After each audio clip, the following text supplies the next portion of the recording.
लीजिए छात्रों, कक्षा 9वीं का आपका सामाजिक विज्ञान का पेपर जो आपको पूरे 75 में से 75 नंबर दिलाएगा। यहाँ पे पूरे 30 अगस्त के पेपर में गर्दा उड़ा दोगे। चलिए फटाफट पूरा पेपर और इसका सॉल्यूशन देखते हैं। सबसे पहले पेपर की बात करें, 3 घंटा आपको समय दिया जाएगा। निर्देश आपके यहाँ पे मिल जाएंगे, ठीक है, जिसे कि हमने आपके प्रश्न बैंक के आधार पर बनाया है। तो इसमें आपको बहुत सारे मोस्ट एमपी क्वेश्चंस मिल जाएंगे जो कि आपके त्रैमासिक परीक्षा 2025-26 में कक्षा 9वीं के सामाजिक विज्ञान के पेपर में आ सकते हैं। तो प्रश्न क्रमांक 1 है, सही विकल्प चुनकर लिखिए। तो आपको पहला जो प्रश्न है सही विकल्प वाला दिया जाएगा, जहाँ पर प्रत्येक प्रश्न में आपको 1 अंक दिया जाएगा। तो पहला प्रश्न है, भारत का क्षेत्रफल विश्व के कुल क्षेत्रफल का कितना प्रतिशत है? इसका उत्तर आ जाएगा 2.4%। इसके बाद प्रश्न क्रमांक 2 है, किस नदी को दक्षिण की गंगा कहा जाता है? इसका उत्तर आप हमें कमेंट बॉक्स में कमेंट करके बता सकते हैं। इसके बाद चलिए अगला प्रश्न है, किस देश की पार्लियामेंट को ड्यूमा कहा जाता था? ऑप्शन है फ्रांस, रूस, जर्मनी या इंग्लैंड। उत्तर आ जाएगा रूस। इसके बाद में प्रश्न क्रमांक 4 है, डेमोक्रेसी किस भाषा का शब्द है? ऑप्शन से अमेरिकी, जापानी, भारतीय या यूनानी। उत्तर आ जाएगा यूनानी। इसके बाद में प्रश्न क्रमांक 5 है, भारत में वयस्क मताधिकार की उम्र क्या है? ऑप्शन से 18 वर्ष, 21 वर्ष, 24 वर्ष या 26 वर्ष। उत्तर आ जाएगा 18 वर्ष। इसके बाद में प्रश्न क्रमांक 6 है, एक विशेष अवधि में प्रति 1000 व्यक्तियों के पीछे मरने वाले की संख्या क्या कही जाती है? ऑप्शन से शिशु मृत्यु दर, जन्म दर या फिर जीवन प्रत्याशा। उत्तर आ जाएगा मृत्यु दर। इसके बाद में प्रश्न क्रमांक 2 है, रिक्त स्थान भरिए। यहाँ पर भी आपको प्रत्येक प्रश्न में 1 अंक दिया जाएगा। तो यहाँ पर पहला प्रश्न है, अरब सागर भारत के रिक्त स्थान दिशा में स्थित है। उत्तर आ जाएगा पश्चिम दिशा में। प्रश्न 2 है, अर्धचंद्राकार रेत के डिब्बे को रिक्त स्थान कहते हैं। उत्तर आ जाएगा बरखान। इसके बाद प्रश्न क्रमांक 3 है, द सोशल कॉन्ट्रैक्ट की रचना रिक्त स्थान ने की थी। उत्तर आ जाएगा रूसो ने। प्रश्न क्रमांक 4 है, चीन के राष्ट्रपति की नियुक्ति रिक्त स्थान के द्वारा की जाती है। उत्तर आ जाएगा जनवादी कांग्रेस के द्वारा। प्रश्न क्रमांक 5 है, पालमपुर गांव का मुख्य व्यवसाय रिक्त स्थान है। उत्तर आ जाएगा कृषि। इसके बाद प्रश्न क्रमांक 6, नगरीय क्षेत्रों में रिक्त स्थान बेरोजगारी अधिक पाई जाती है। उत्तर आ जाएगा शिक्षित। इसके बाद में प्रश्न क्रमांक 3 है, सत्य असत्य चुनकर लिखिए। आपको पेपर में भी सत्य सत्य प्रश्न क्रमांक 3 में दिया जाएगा। तो यहाँ पर प्रत्येक प्रश्न में आपको 1 अंक मिलेगा। यहाँ भी आपको टोटल 6 प्रश्न पूछे जाएंगे। पहला प्रश्न है, खारे पानी के झील को लेगुन कहते हैं। उत्तर आ जाएगा सत्य। इसके बाद अगला है, किसी नदी तथा उसकी सहायक नदियों को नदी तंत्र कहते हैं। ये भी सत्य हो जाएगा। प्रश्न 3 है, नेपोलियन 1804 में फ्रांस की गद्दी पर बैठा। उत्तर आ जाएगा सत्य। प्रश्न 4 है, रूस में छोटे किसानों को कुलक कहा जाता था। यह है असत्य। इसके बाद प्रश्न क्रमांक 5 है, महात्मा गांधी को राष्ट्रपिता के नाम से जाना जाता है। उत्तर आ जाएगा सत्य। इसके बाद में प्रश्न 6 है, रबी की फसल गर्मी के मौसम में लगाई जाती है। ये हो जाएगा असत्य। इसके बाद में प्रश्न क्रमांक 4 है, सही जोड़ियां बनाइए। तो यहाँ भी आपको सभी के लिए 1-1 अंक दिया जाएगा। तो यहाँ पर आप खंड क और खंड ख देख सकते हैं। पहला है दो आब, दूसरा है चिल्का झील, तीसरा है राजेंद्र प्रसाद, चौथा है BR अम्बेडकर, अगला है पालमपुर, आखिरी पे है सिंचाई। इसका अगर हम उत्तर देखें तो जो दो आब है इसका उत्तर आ जाएगा दो नदियों के बीच का भाग। चिल्का झील का उत्तर आ जाएगा खारा पानी। तीसरा है राजेंद्र प्रसाद, इनका उत्तर आ जाएगा संविधान सभा के अध्यक्ष। इसके बाद है BR अम्बेडकर, इनका जो आंसर है ये हो जाएगा प्रारूप समिति के अध्यक्ष। इसके बाद पालमपुर का जो उत्तर है ये आ जाएगा काल्पनिक गांव। इसके बाद है सिंचाई, इसका जो सही उत्तर है हो जाएगा बिजली के पंप और नहरों से। इसके बाद में प्रश्न क्रमांक 5 है, एक शब्द या एक वाक्य में आपको उत्तर देना है। यहाँ भी आपको प्रत्येक प्रश्न के लिए 1 अंक दिया जाएगा। यहाँ भी आपको टोटल 6 प्रश्न पूछे जाएंगे। प्रश्न 1 है, स्वेज नहर किन 2 सागरों को जोड़ती है? उत्तर आ जाएगा भूमध्य सागर और लाल सागर। प्रश्न 2 है, कॉन्वेंट का क्या अर्थ है? उत्तर आ जाएगा धार्मिक जीवन को समर्पित समूह की इमारत। इसके बाद प्रश्न 3 है, पूंजीपति के लिए मजदूर ही मुनाफा कमाता है, यह विचार किसका था? उत्तर आ जाएगा कार्ल मार्क्स का। इसके बाद चौथा है, समाजवादी सभी बुराइयों की जड़ किसे मानते थे? उत्तर आ जाएगा निजी संपत्ति को। इसके बाद प्रश्न क्रमांक 5 है, भारतीय संविधान कब से लागू हुआ? उत्तर आ जाएगा 26 जनवरी 1950 से। इसके बाद में प्रश्न क्रमांक 6, HYV का पूरा नाम क्या है? उत्तर आ जाएगा उच्च उपज वाली किस्में, यानी कि हाई यील्डिंग वेराइटीज। चलिए क्वेश्चन नंबर 6 देखिए। इसमें दिए है भारत का अक्षांशी व देशांतरी विस्तार लिखिए। अथवा क्वेश्चन आप देख सकते हैं यहाँ पे दिया गया है, कर्क रेखा भारत के कौन कौन से राज्यों से होकर गुजरती है। ठीक है, नाम लिखना है आपको।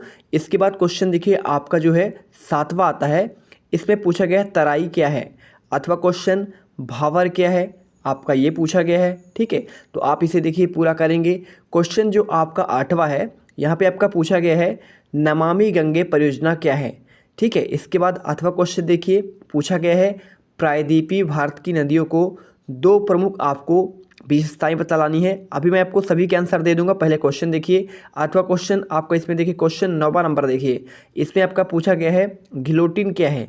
ठीक है, अथवा का पूछा गया है 100 कुलात का आपका अर्थ क्या है। इसी के साथ देखिए आपका क्वेश्चन 10वां आता है। 10वें क्वेश्चन में क्या पूछा गया है आपको, इसमें देख लेते हैं क्वेश्चन 10वां। ठीक है, देखिए आगे आपको पूरे हर एक क्वेश्चन का प्रॉपर आंसर मिलेगा।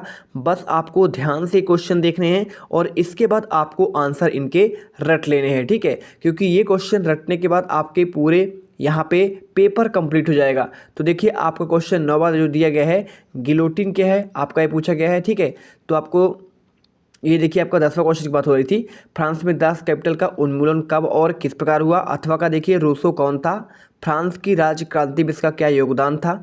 और क्वेश्चन 11वां कुलक शब्द को आपको परिभाषित करना था। ठीक है, इसी के साथ देखिए आपको अथवा का निरंकुश राजशाही शब्द का रूस के संदर्भ में आपका क्या तात्पर्य है, आपको ये बताना था। ठीक है, इसी के साथ देखिए आपको यहाँ पे क्वेश्चन आपका 12वां आता है।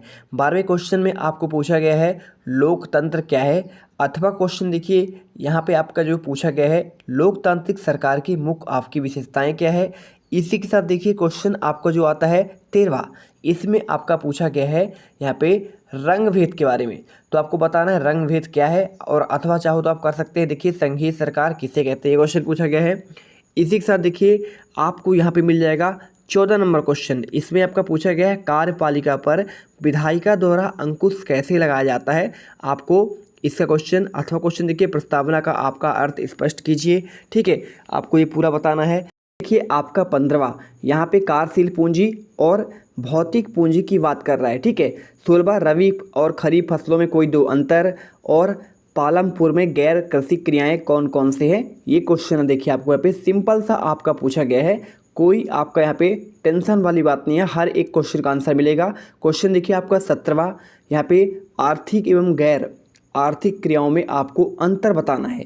साथ में इसके अथवा क्वेश्चन आपको क्या पूछा गया है जीवन प्रत्याशा से क्या आशय है, आपको इसको स्पष्ट करना है, यानी आपको इसकी परिभाषा बतानी है। ठीक है, इसी के साथ अगर आप देखेंगे तो देखिए आपको इस पे पूछा गया है क्वेश्चन 18वां भुवन पोर्टल पर संक्षिप्त टिप्पणी, और अथवा का भारत को उपमहाद्वीप की संज्ञा क्यों दी जाती है, इसे स्पष्ट करना है।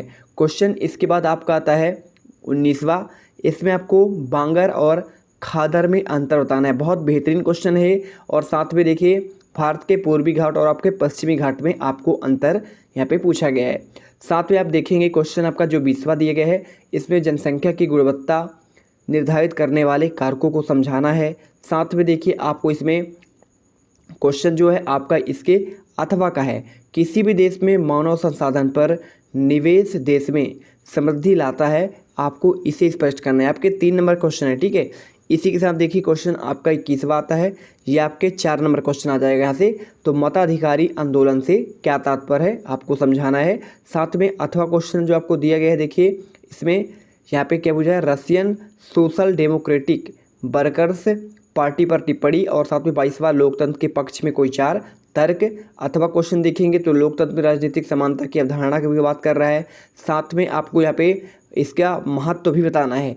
और 23वां क्वेश्चन जो आपका है यहाँ पे आपको मानचित्र से संबंधित क्वेश्चन आपको दिए गए हैं। आप इसमें देख सकते हैं भारत के सीमाकार मानचित्र में निम्नलिखित को दर्शाइए। अरावली आपका पर्वत, ठीक है, काराकोरम, शिवालिक और मेजो। अथवा क्वेश्चन देख लीजिए भारत के सीमाकार मानचित्र में निम्नलिखित को आपको दर्शाना है। जास्कर सेड़ी है, केटू, मासिमराम, शिलांग का आपका पठार। ठीक है, और चलिए अब आपको हम एक एक करके सारे क्वेश्चन के आंसर आपको हम प्रोवाइड करेंगे। तो क्वेश्चन 6 का आंसर देख लीजिए, आपको यहाँ पे पूरा मिल जाएगा।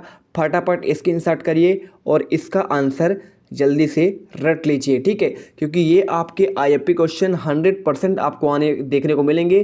पूरा क्वेश्चन पेपर आपको आ रहा है कहाँ पे, आपका यहाँ पे प्रश्न बैंक से आ रहे हैं। 6 का अथवा का आंसर हो जाएगा। इसके बाद आपको देखिए 7 का आपका आंसर यहाँ पे हिमालय से लगे भाग को तराई कहते हैं, आपको ये बताना है। 7 के आपका अथवा का आंसर आपको ये मिल जाएगा। भावार के बारे में पूरा आपको इसमें बताया गया है, ठीक है। इसी के साथ आपका 8वें का आपको इसमें नमामि गंगे परियोजना के बारे में आपको बताया गया है, इसका उद्देश्य। 8वां देखिए अथवा का, इसमें ये पूरा आपको जो है प्रायद्वीपीय जल व्यवस्था की आपको बताना था। क्वेश्चन 9 में आपका आंसर ये लिख देना है। इसी के साथ क्वेश्चन 9 का आपका अथवा देखिए यहाँ पे आपको मिल जाएगा, आपको पूरा आंसर कुलीन के बारे में, तो आपको कुलीन का आंसर करना है। क्वेश्चन 10वां देखिए फ्रांसीसी उपनिवेश के बारे में पूछा गया था, इसका पूरा आंसर करिए। क्वेश्चन 10 का आपका जो है 8वें का आंसर आपको यहाँ पे ये मिल जाएगा, ठीक है, इसको पूरा आपको लिख लेना है। इसके बाद देखेंगे क्वेश्चन 11 का आंसर कुलक के बारे में, तो पूरा आंसर आपको यहाँ पे मिल जाएगा। क्वेश्चन इसके बाद 11 का अथवा आ जाएगा, ठीक है, निरंकुश राजशाही कहलाता है। इसके बाद क्वेश्चन देखिए 12 लोकतंत्र क्या है, और लोकतंत्र के बारे में पूरा हमको बताना है, ठीक है। क्वेश्चन 12 का अथवा ये पूरे पॉइंट आपको इसमें लिख लेने हैं। क्वेश्चन इसके बाद आएगा आपका 13वां में आपको जो है इसमें देखिए पूरा आंसर आपको मिल जाएगा। क्वेश्चन इसके बाद आपका 13 का आपका अथवा का मिलेगा, इसमें पूरा आंसर देख लीजिए, आप इसे लिख लीजिएगा। इसके बाद क्वेश्चन देखिए आपका यहाँ पे क्वेश्चन नंबर 14 आता है। 14 में पूरा आंसर आपको कर देना है, जिस प्रकार से आपको दिया जा रहा है पूरा आंसर याद कर लीजिएगा। 14 का आपका अथवा का आंसर देखिए आपको इसमें मिल जाएगा, ठीक है। संविधान की प्रस्तावना की बात कर रही थी, आपको इसमें पूरा आंसर दिया गया है। इसी के बाद देखिए क्वेश्चन 15 का आंसर कार्यशील पूंजी के बारे में आपको बताया गया है, पूरा आंसर कर लीजिएगा। इसके साथ क्वेश्चन 15 का आपका अथवा भौतिक पूंजी का आपको यहाँ पे पूरा बताना था, ठीक है। इसी के साथ देखिए क्वेश्चन 16 का आंसर खरीफ और रबी फसलों के बारे में इसमें आपको बताना था। क्वेश्चन 16 का देखिए आपका अथवा का मिल जाएगा, ठीक है, क्योंकि देखिए यहाँ पे इसमें जो है चाहो तो आप इसे छोटा सा कर सकते हैं आंसर, कोई दिक्कत नहीं है। और इसके बाद देखिए क्वेश्चन 17 आता है, इसमें आपको आर्थिक क्रियाएं और गैर आर्थिक क्रियाओं के बारे में पूरा आंसर करना था, ठीक है। चलिए इसके बाद देखिए क्वेश्चन आपका आता है 17 का आपका इसमें अथवा क्वेश्चन, तो अथवा का आंसर आपको देखिए जीवन प्रत्याशा के बारे में पूरा आपको यहाँ पे आंसर दिया गया है। इसके बाद देखिए 17 का आपके बाद आपका 18वां क्वेश्चन आता है, स्कूल भवन एक पोर्टल है, ठीक है, तो इसके बारे में स्कूल भवन पोर्टल का हो गया। और क्वेश्चन 18वां आपको ये आपको मिल जाएगा उपमहाद्वीप के बारे में, तो इसका पूरा आंसर आपको मिल गया। क्वेश्चन देखिए 19वां आपको जो आता है, इसमें आपको बांगर और खादर में अंतर आपको बताना था, ठीक है।